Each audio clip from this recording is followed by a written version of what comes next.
Did you know that passing rates for the revamped Civil PE exam have dropped since the switch to new computer-based testing format? Many engineers are finding the new exam more challenging than ever, but with the right approach, success is within reach. Join us in this episode as we discuss strategies for conquering this new Civil PE exam with our guest, Zachary Lenz, licensed PE transportation engineer at Burns McDonnell, who recently passed the exam, and the tips that he's going to give are going to be helpful if you're taking the civil exam or other disciplines. I'm your host, Anthony Fasano, and this is Pass the PE Exam. Before we get started, here's a quick word from our sponsor for this episode, Burns McDonnell. Career Burns McDonnell goes beyond delivering projects. It's about owning outcomes, finding your best fit and making a difference. Right now, Burns McDonnell's hiring engineers, architects, construction professionals, technologists, scientists, and consultants to design, build, and deliver environmentally conscious and socially responsible projects. Explore opportunities across a family of companies by visiting Burns and ACOM/careers first.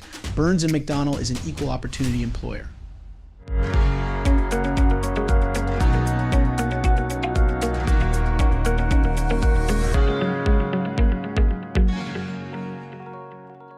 All right, now I'd like to welcome our guest onto the show for today. Zach Lenz is a licensed professional engineer. He's also a transportation engineer at Burns McDonnell. Zach, welcome to Pass the PE Exam. Thank you. Happy to be here. So, Zach, first of all, congratulations. You took the exam in July 2024 and you passed. So we're going to be picking your brain a little bit about the exam today. But before I do that, why don't you tell our listeners a little bit about yourself and kind of your career so far in terms of the type of work that you do at Burns McDonnell? Yeah, absolutely. I started off going to school at the University of Kansas. There I got a civil engineering degree and took several transportation classes. After graduation, I joined Burns McDonnell in the summer of 2020 and joined the traffic group there, in which I worked on several roadway projects ranging from design to modeling and even safety work as well. That's great. And really, for those of you listening, Zach started his career in 2020, getting his license in 2024. You're not going to do it much faster than that, depending on the state that you're in, of course.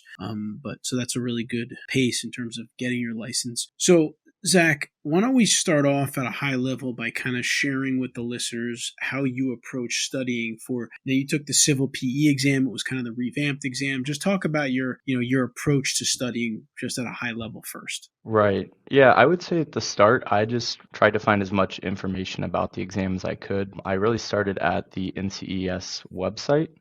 They have a lot of great information that breaks down the specs of specific exams and even had a little tailored breakdown to what the difference in the new exams were. And I used that spec sheet, the exam spec sheet that they provided, to really gear my scheduling or my studying process. And when you say, and we keep saying the word new, meaning revamped in terms of the types of questions, obviously it's computer-based now, but what do you mean by new?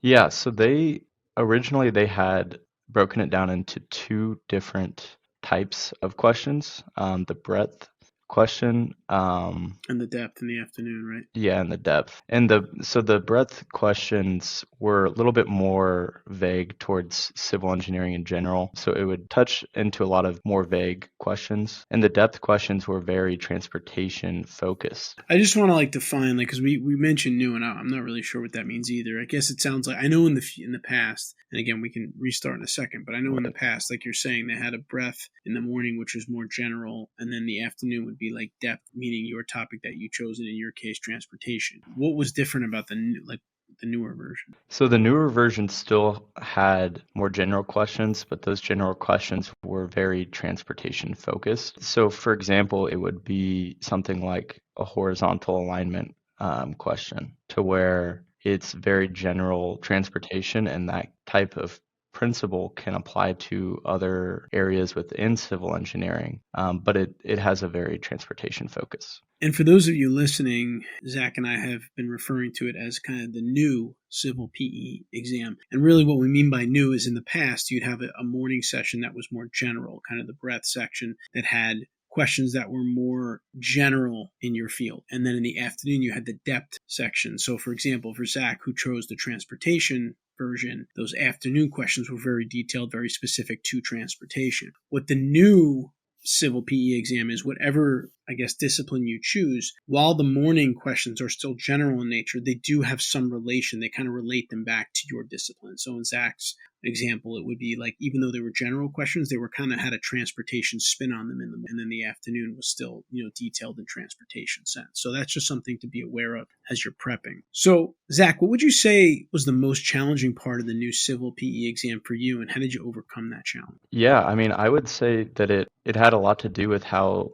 those questions were more transportation focused. When you in the old exam, they would spread out the width of the questions, and because of that, the difficulty might get watered down a little bit. But with this new exam, they really have a very focused scope, and because of that, they're more specific questions. And I found that challenging in the fact that with it being a long exam, my brain was pretty drained even after just the first session. So the way I was able to counteract that was just really using my break to its fullest extent.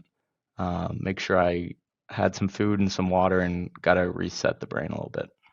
That's great. Yeah, and that's a good point because, the deeper these questions are, the more involved they are, they require a lot more thought and brain energy, if you will. And so having a good snack, maybe if you have the opportunity, you can leave the testing area at lunch. Is that correct? Yes, Right. yes. So getting outside, maybe taking a walk around, getting some fresh air, getting movement into your body is probably going to be a really good thing for those of you taking the exam, just to kind of refresh yourself to get ready to go through, obviously, another long sitting period in the afternoon. So those are some things to think about. So Zach, I know the support of one's employer can be very helpful in terms of passing the PE exam. How did Burns and McDonnell support you in your PE exam preparations? Yeah, I think Burns and McDonnell did a great job supporting me, and it happened from the start all the way through until the very end. So I guess I'll kind of start at the start of my PE journey, and one of the first things I did was just ask my coworkers what they thought of the exam, how long they studied for it, just gotta try to get a general feel for it, and that was with coworkers that had taken the test with pen and paper, all the way to people who had taken the new form of the exam. That's great. So knowledge sharing, just checking in with other people. Exactly. And then Burns and Mac also has a ton of resources to use. We have people that had taught prep classes for the PE in the past, so they were able to pass on to me some of their study material, their lesson plans. And we also have this online library that includes all of the resources and materials that they allow on the exam, all the codes and standards. So using that to be familiar going into the exam was very beneficial for me.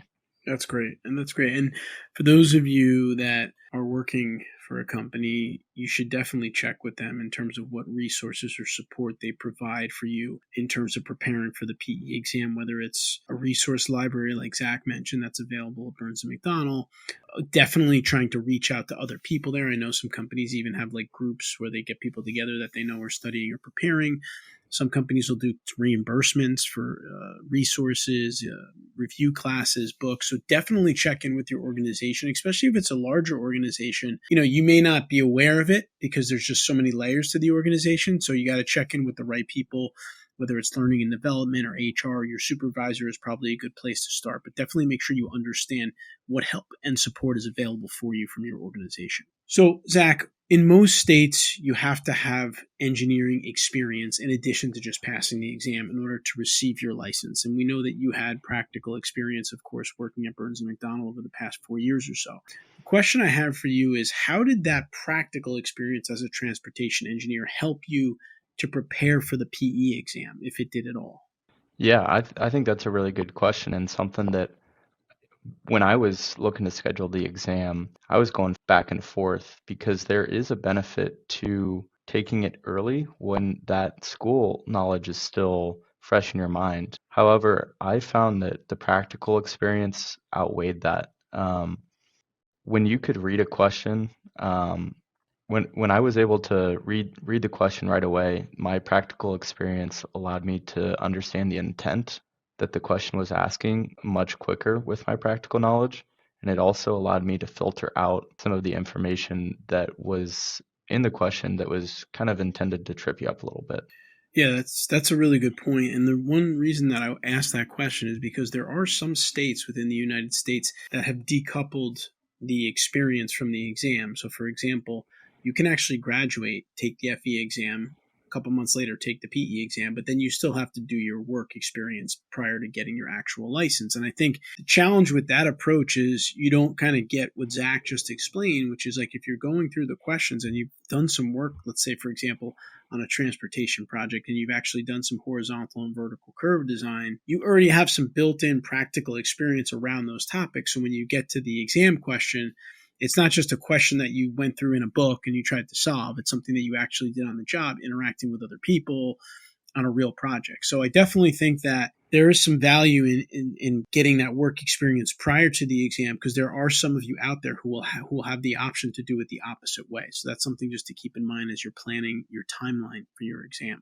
Absolutely. And one thing I would also add is through that experience, through that practical experience, I was able to use these standard encode books nearly every day. So becoming familiar with what information specific code books have, how it's formatted, and how to get the information quickly provided a very strong benefit for my exam.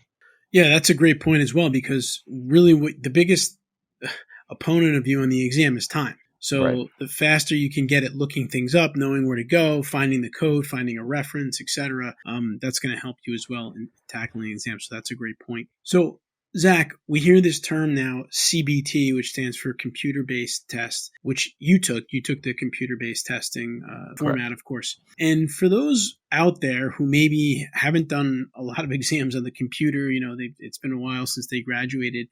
Can you kind of explain that format and maybe how it affects the way someone should prepare for the exam, or what people should know about that going in? Yeah, and that's another thing that's super interesting because in the past people would bring in, I hear all these stories, people bringing in wagons of tens and 20, 30 books, and they have practice problems and all that. What the new exam has done is really kind of simplified the resources that you need. For my test specifically within transportation, we had 7 books that we could use. And so I used that to my advantage when I was studying for the exam. I knew the books inside and out. I knew, okay, if I get this specific question, I need to go to this section of this book. And then when you're in the exam, you get one screen. So being able to balance the information that you get on the question and remembering that when you're searching in your resource books was big. That's great. No, that's really good. And I like what you said about you're allowed 7 books, for example, because I know when I took the exam a long time ago, people had like wagons of books and, they brought in all kinds of stuff. Yeah, And, you know, it appears like, oh, that's great because you have everything you need. But at the same time, that's more things you need to look through, more time it's going to take you. And that can actually slow you down and be a bit of a detriment. So I like what you're saying is that you can use it to your advantage, because if you know you only have a limited number of resources, you can really get to know those resources and where to find things, and it will probably make it easier and faster for you to go through the exam, which is a huge key. So along those lines, Zach, what resources or study materials would you say were the most helpful for you during your preparation?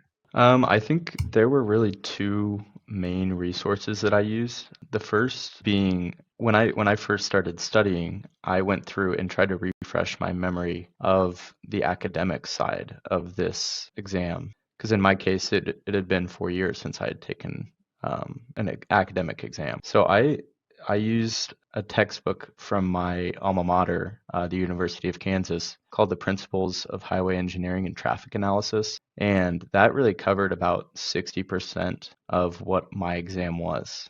And it Wow. really gave me a strong refresher there, along with providing practice questions for me to go along the way. That's great. So you felt you kind of wanted to get back to basics a little bit, since you'd been removed from school for some time. You just wanted to get back into the idea of test taking, problem solving, learning from a Exactly. textbook, I guess.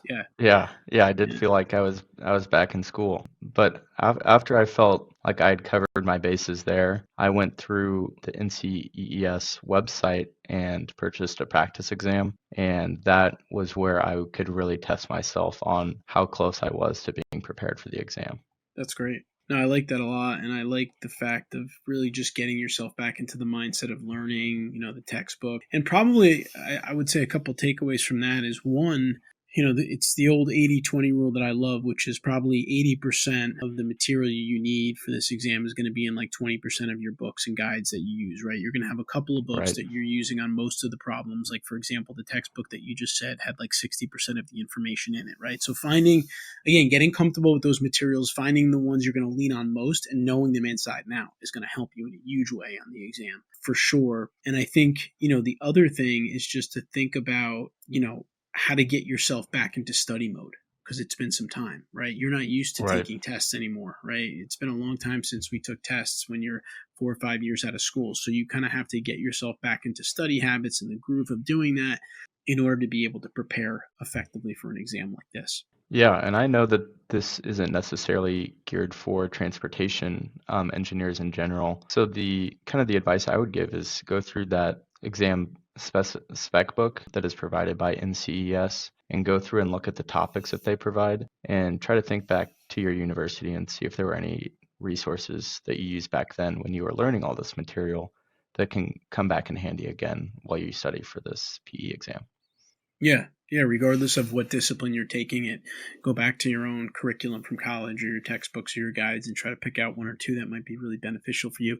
And the other thing that I'll say is, Zach mentioned going on the NCEES website and getting that practice problem, which I think is great. I think you need to do a ton of practice problems as you prepare. But what I would also say is try to get practice problems from other resources as well. Like there's books online, there's other companies, just because I think seeing a variety of them is a good thing from different sources. I found that to be helpful for me. So as many practice problems as you can accumulate and get, the better. And we also do some practice problems from time to time here on Pass the PE Exam with some video explainers. And there's a lot of those on YouTube that can be helpful for you if you're stuck on trying to solve some of those. I love those practice problems with the video explainers, because if you're at a point where you don't understand the question, you get it wrong, you're still going to need to learn that material. So having that video guide is extremely beneficial. Yeah, I agree. It's huge. All right, Zach, any final piece of advice that you want to share before we wrap up to engineers out there preparing for the PE exam from your own experience? Yeah, we had just touched on it. I think getting practice problems is the best way to do it. Like you mentioned, get it from a wide variety of sources, do as many as you can. That'll help you get in the groove of timing. It'll get you in the groove of processing the information quickly. And I think that's kind of the name of the game when you're taking this exam. And aside from that, one thing I did at the very start, before I scheduled my exam date, I went through my personal schedule, my work schedule, and I made a study plan week by week to show how many hours I was going to do every week to reach my study goal. And that not only helped me get started, because getting started is the hardest part, it also helped me keep myself accountable week by week. That's great. I love that. I mean, I think you need a study plan and you need to have it on your calendar every week, just like everything else that's on your calendar for work and for personal life, because the PE exam is important to your career success, getting your license. So you need to, put a lot of weight on it in terms of your day-to-day planning and scheduling. So I think it's great that Zach started with that, and you should too. That your deadline is your exam date, and you kind of work backwards from there and figure out how to work it in. And if you can't work it in, maybe your exam should be a couple months later or whatever the case may be. But you got to make sure you have enough time to prepare. And the one thing I'll say to that too, going back to what we talked about before, is as you get closer to the exam, of course, you're going to start doing more and more problems. And what I would recommend is, Zach mentioned timing. I think you need to put yourself in a timed atmosphere, a test-like atmosphere, and put yourself under pressure. Because if you have all day to do problems, you'll sit there and you'll figure them out. But when you're in the last couple weeks of the home stretch before the exam, at that point, you should really be doing practice exams, like literally taking a whole day on the weekend or take a day off from work and test yourself and do a whole day, just like if you were in the testing center, because you want to show up to the testing center and feel like I've done this before type of thing, and have some kind of muscle memory around how it is to be timed and tested under stress. So that would be kind of one last recommendation that I would have, just following up on Zach's point there. Yeah, I completely agree. Going into the test as confident as you can be is huge, but you can't be confident unless you put that work in. You can't just say, I'm going to be confident. You have to feel like you've been there and you're prepared for the test. 100%. Well, Zach Lenz, Zach's a licensed professional engineer, passed his exam. He is a transportation engineer with Burns McDonnell. And Zach, I want to thank you so much for spending a few minutes with us here on Pass the PE Exam. Awesome. Thank you, Anthony. I hope you found this week's video helpful. In upcoming videos, I will solve some more PE exam practice problems and answer other questions from our subscribers. Pass the PE exam videos will be published weekly, so please be sure to click that subscribe button so you don't miss something that could make a substantial difference, not only in your exam results, but in your career long term. And please ask questions and leave comments below this video and I will respond to you. Let me know if there's a specific topic you'd like us to cover or a question that you need answered. Pass the PE exam will have you covered. I'll see you next week in Pass the PE exam.